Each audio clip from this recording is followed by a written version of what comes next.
We're here with Dr. Herman Spies, and the topic today is Candida and fungal infections. Do you see that a lot in your practice?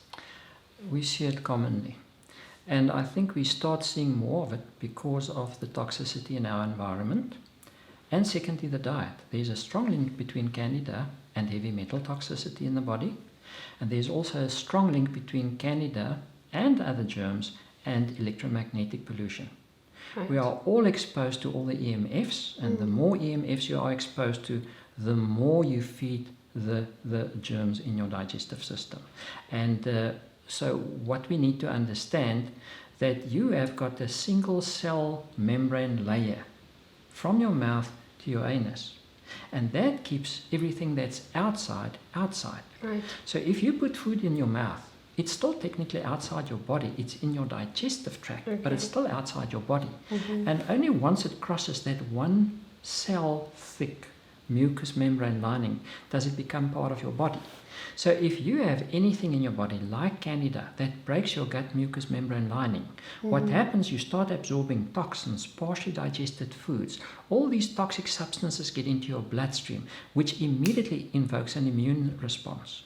So now your body starts producing antibodies against whatever is coming in from the digestive system. Those antibodies start looking for other similar amino acid sequences in your body. Say, for instance, you eat a piece of bread. The bread has got an amino acid sequence of A, B, C, D. So when you eat that bread, none of us have got all the digestive enzymes to digest the bread properly. So we break it down partially, but not completely. So what now happens is that that partially broken down amino acid complex causes irritation in your gut mucous membrane lining, and when it breaks your gut mucous membrane lining, it penetrates into your bloodstream. So you literally get little holes. You get holes in your digestive system in that single cell membrane.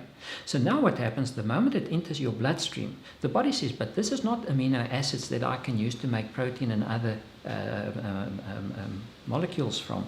What it says is, this is a foreign protein that shouldn't be in the body.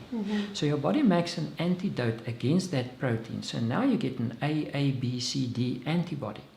That antibody circulates with the blood throughout your body. And say, for instance, it goes through your thyroid. Then it recognizes that your thyroid, part of your thyroid receptor, is also the amino acid sequence of A, B, C, D. Oh my goodness. It latches onto your thyroid and it attacks it as if it's a piece of bread. So now what happens, now you get what we call autoimmune disease. Now currently there are more than 200 recognized autoimmune diseases. And if those particular antibodies starts attacking your brain, then you start developing the gut mucous membrane lining, and as similar, your brain mucous brain lining. So that becomes hyperpermeable, called leaky brain. Absolutely, and then you start absorbing foreign substances that should never ever enter. Yes. And that causes the brain fog and even epilepsy and multiple sclerosis and motor neuron diseases and all those things. So very important that our single cell membrane needs to be intact. Now, the food that we eat can break our gut mucous membrane lining. And of course, if we've got Candida, Candida does it par excellence. So it will cause even more trouble in your gut mucous membrane lining, and this feeds this autoimmune diseases. And if we think about it, rheumatoid arthritis is an autoimmune disease. Asthma is an autoimmune disease. Diabetes is an autoimmune disease. Scleroderma, the list just goes on and on. So if we have Candida in our body, we never are going to be healthy until we get the Candida under control, fix the gut mucous membrane lining so we don't absorb all those toxins coming in from the digestive system all the time.